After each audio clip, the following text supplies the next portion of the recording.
ગમે એટલી ડૂબકી મારો, પાપ તો નહીં જ ધોવાય. હર હર મહાદેવ. તો આજે છે ટ્રીપનો દિવસ બીજો અને અમે લોકો નીકળી ગયા હતા ગંગા ઘાટ ઉપર. આ ભાઈને પાપ ધોવાની એટલી ઉતાવળ હતી કે માણસો તો ઠીક, આ વાંદરા પણ એને જોતા હતા. ફાઇનલી અમે પહોંચી ગયા હરકી પોડી ઘાટ ઉપર અને સવારમાં લગાવી દીધી ગંગા નદીમાં ડૂબકી. તમને લોકોને ખબર હોય કે ગંગામાં કેટલી ડૂબકી મારવાથી પાપ ધોવાય તો કમેન્ટમાં લખીને જણાવજો. આપણે તો પાપ કર્યા નથી, પણ જોડે જોડે ગંગામાં ડૂબકી લગાવી કરી લીધા ગંગા મૈયાના દર્શન. દર્શન કરીને અમે આવી ગયા પાછા હોટેલ ઉપર અને અમારા વડીલ જોડે કરી આગળના પ્લાનની ચર્ચા. બોલો ક્યાં જવાનું છે હવે? ગુપ્ત કાશી. ભાઈ આને પ્લાન ચેન્જ કરી દીધો કે ડાયરેક્ટ ગુપ્ત કાશી જવાનું છે. પછી ફટાફટ નાસ્તો કરી અને બેગ પેક કરી નીકળી પડ્યા આગળની મંજિલ તરફ. જ્યારે પણ હરિદ્વાર આવો ત્યારે આ રોયલ સેન્ટ્રલ હોટલમાં રોકાજો, એકદમ રિઝનેબલ ભાવમાં રૂમ મળી જશે. અરે હા, આજે અમે ક્યાં જઈએ છીએ એ તો કહેવાનું રહી જ ગયું.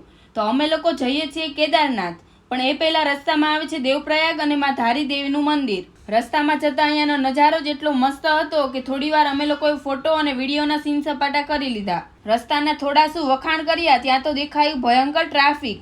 1 કલાકના ટ્રાફિકમાંથી નીકળીને ડ્રાઈવરે ગાડી રાખી સાઈડમાં નાસ્તો કરવા. બધા લોકો બેસી ગયા નાસ્તો કરવા અને આપણે તો લોકેશન સારું જોઈને પાછા સીન સપાટા કરી લીધા.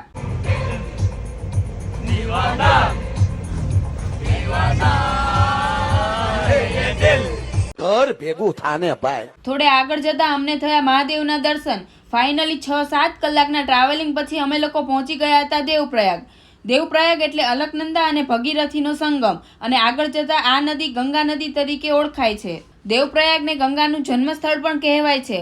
અહીંયાની પવિત્ર નદીમાં નાહવાની ઈચ્છા તો હતી, પણ અમારે મોડું થતું હતું કારણ કે અમારે જવાનું હતું માં ધારી દેવીના ટેમ્પલ. તો નીકળી ગયા આગળ. આ રસ્તો જેટલો સુંદર દેખાય છે એટલો ડરાવનો પણ હતો.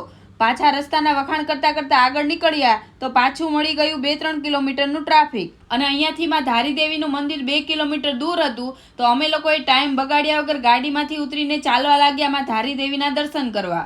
આ મંદિર અલકનંદા નદીની વચ્ચે આવેલું છે. માં ધારી દેવીને ઉત્તરાખંડના 4 ધામના રક્ષક પણ કહેવામાં આવે છે. અહીંયાના લોકો જોડે વાત કરતા એક અદ્ભુત વાત જાણવા મળી કે માં ધારી દેવીની મૂર્તિ દિવસમાં 3 સ્વરૂપ બદલે છે. સવારે બાળ સ્વરૂપ, બપોરે યુવતી અને સાંજે વૃદ્ધાવસ્થા.